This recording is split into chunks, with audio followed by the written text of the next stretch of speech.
लगता है कि हम अच्छे आचरण करते हैं, दुख क्यों मिलता है? हमारे बहुत जन्मों के कर्म हमारे संचित हैं।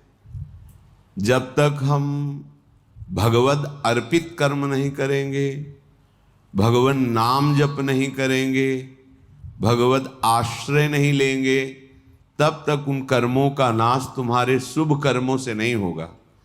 शुभ कर्म और अशुभ कर्म दोनों का अलग अलग भोग प्राप्त होगा, जिसे सुख और दुख कहते हैं।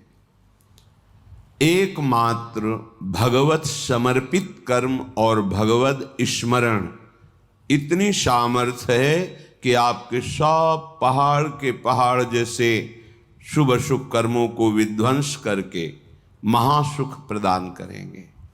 जब तक शुभ अशुभ कर्म रहेंगे तब तक आपका जन्म मरण होता रहेगा, आपको दुख सुख की प्राप्ति होती रहेगी। जैसे किसी किसी को भ्रम होता है कि गर्भस्थ शिशु या बाह्य प्रकट हुआ या अभी बाल्यावस्था को है या किशोर अवस्था को है, इस जन्म में तो कोई पाप नहीं हुए, फिर वो क्यों मर जाता है या फिर वो क्यों असाध्य रोगों से ग्रसित हो जाता है? जीव पुरातन है, भगवान का अंश, और उसी ने जिन जिन शरीरों को धारण करके जैसे जैसे कर्म किए हैं वैसा वैसा उसको परिणाम भोगना पड़ता है। पहली बार थोड़ी मनुष्य बना है, शास्त्रों बार बन चुका होगा। जैसे प्रश्न उठता है कि 84 लाख योनियों में एक योनि है जिसमें कर्म नवीन किया जा सकता है, तो अभी तो वो मनुष्य योनि में है, पीछे क्या ऐसे कर्म किए? तो आप जानते हैं ये कितने करोड़ बार मनुष्य बन चुका है? नहीं जानते। अल्पज्ञ होने के कारण आप प्रश्न कर देते हैं कि मनुष्य योनि तो 84 लाख योनियों में एक बार ही मिलती है और अभी वो मनुष्य बना है, कोई नवीन कर्म किया नहीं, ना शुभ ना अशुभ, फिर उसे दंड क्यों मिल रहा है? क्योंकि अन्य योनियों में किए हुए कर्मों का परिणाम मनुष्य योनि में नहीं भोगना पड़ता। जैसे पशु है, पक्षी है, वो तो प्रारब्ध के अधीन होता है, नवीन कर्म कर ही नहीं सकता। फिर ये परिणाम किसका भोग रहा है? जो अभी अभी नवीन अवस्था को प्राप्त हुआ है मनुष्य शरीर में।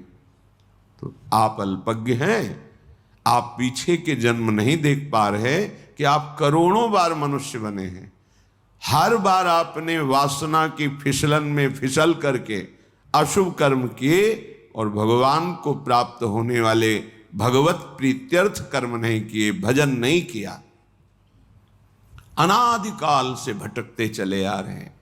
ये क्यों म्यों छोड़ करके यदि शास्त्र और संतों की बात मान लें तो आपका ये जन्म सब कर्म संस्कारों को मिटाकर परम पावन भगवान के चरणों की प्रीति प्रदान कर दे। वही योग योग है, वही ज्ञान ज्ञान है, वही धर्म धर्म है, जिससे भगवान के चरणों में प्रीति हो जाए। वो कर्म धर्म योग ज्ञान किस काम का जो भगवान के नाम में प्रेम न हो, उनके रूप में प्रेम न हो, उनके श्री चरणों की भक्ति न हो हृदय में। बड़े बड़े महापुरुष योगींद्र मुनींद्र भी जिनके चरणों का यश गाते हैं, चरणों की आराधना करते हैं, वो प्रभु हैं। सत प्रेमैक रसात्मनो पदतले न्यस्याभय स्थीयते। जिसने श्री श्यामा श्याम के चरणों में अपने शीश को झुका दिया, समर्पित कर दिया, अब उसे कहीं भी कोई भी भय परास्त नहीं कर सकता, श्रीपाद कह रहे हैं। क्योंकि ऐसा सच्चिदानंद में निर्भय पद उसके हृदय में प्रकट होता है। तरहास्ते मम लोक तो नहीं भयम, नो धर्म तो नो दूरांत यदि व्याधि सतात किमन्य दखिलाधीसाच में नो भयम। अब उसे कोई लोकपाल भी भयभीत नहीं कर सकता। जिसके भय से वायु चलती है, सूर्य तपता है, मृत्यु अपने समय से काम करती है, वो ईश्वरों के ईश्वर भी भगवान श्री कृष्ण हैं। वही निर्गुण निराकार हैं, वही सगुण साकार हैं, पर ब्रह्म की प्रतिष्ठा है श्री कृष्ण गीता जी में। और उन्हीं श्री कृष्ण के हृदय का प्रेम समुद्र जब सार रूप धारण किया तो श्यामा जी हुए। ऐसे श्यामा श्याम के चरणों की शरणागति जिसने वृंदावन धाम में आकर के रसिकों का संग करके प्राप्त कर ली, उसकी ऐसी स्थिति हो जाती है कि लोकपालों का भी कोई भय नहीं रहता। सुरपति, नरपति, लोकपति, जिनके भावे घास रहे परमानंद में तज सबही की आस, क्योंकि निर्भय पद श्री श्यामा श्याम के चरणों की शरणागति हृदय में जागृत हो गई है। अब बातें केवल नहीं रह गई, हृदय में जागृत हो गई है, धाम की कृपा से, सत्संग की कृपा से। धर्म भय किसी भी प्रकार का अब उसे धर्म भय भी नहीं लग सकता कि मेरा कुल धर्म तो ये है, लोक में मेरा एक कर्तव्य है, ये धर्म अब भय नहीं। अपनी शरणागति के लिए भगवान श्री कृष्ण चंद्रजू गीता जी में कहते हैं, सर्व धर्मान परित्यज्य मामेकम शरणम भज। सारे धर्मों का मेरे चरणों में त्याग कर दो, अर्थात मेरे चरणों का आश्रय लेकर भजन करने से सब धर्मों की स्वतः पूर्ति हो जाती है। जैसे समुद्र में स्नान करने पर नर्मदा, गंगा, यमुना, जितनी नदियां हैं सबका उद्गम हो गया, क्योंकि सब नदियां अंततः समुद्र में ही विलीन होती हैं। ऐसे ही सारे धर्मों का अंततः विश्राम स्थल परम धर्म भगवान श्री कृष्ण के चरणों की शरणागति आराधना है। सर्वधर्मान परित्यज्य मामेकम शरणम व्रज। और यहाँ वही एक रसो यह परमानंद एक द्विधा सदा श्री राधा कृष्ण रूपाभ्याम तस्यै तस्मै नमो नमः। वही एक सच्चिदानंद प्रेम रस में डुबोने के लिए युगल रूप धारण करके रसिकों को परमानंद प्रेमानंद प्रदान करता है। तो जिसने श्यामा श्याम के चरणों का दृढ़ता पूर्वक आश्रय ले लिया तो बोले उसको लोकपाल भी भय नहीं प्रदान कर सकते। जैसे यमराज ये भी लोकपाल हैं, वरुण ये भी लोकपाल हैं, अग्नि ये भी लोकपाल हैं, वायु ये भी ये बड़े बड़े जो लोकपाल हैं ये भी भय प्रदान नहीं कर सकते। अब उसे कोई धर्म भयभीत नहीं कर सकता कि हमारा ये जाति धर्म, कुल धर्म, ऐसा ऐसा। सब धर्मों की पूर्ति भगवान श्री कृष्ण के चरणों में है।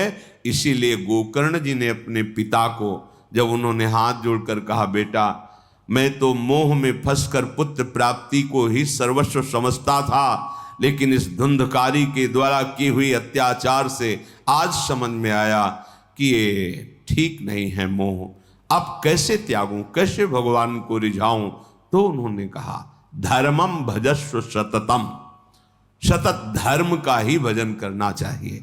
तो उनका वो तो कर रहा था, बोले नहीं अभी लोक धर्म का पालन कर रहे थे, परम धर्म का नहीं। इसलिए आगे लिखा त्यज लोक धर्मान, लोक धर्म का त्याग करो, परम धर्म भागवत धर्म प्रेम धर्म का भजन करो।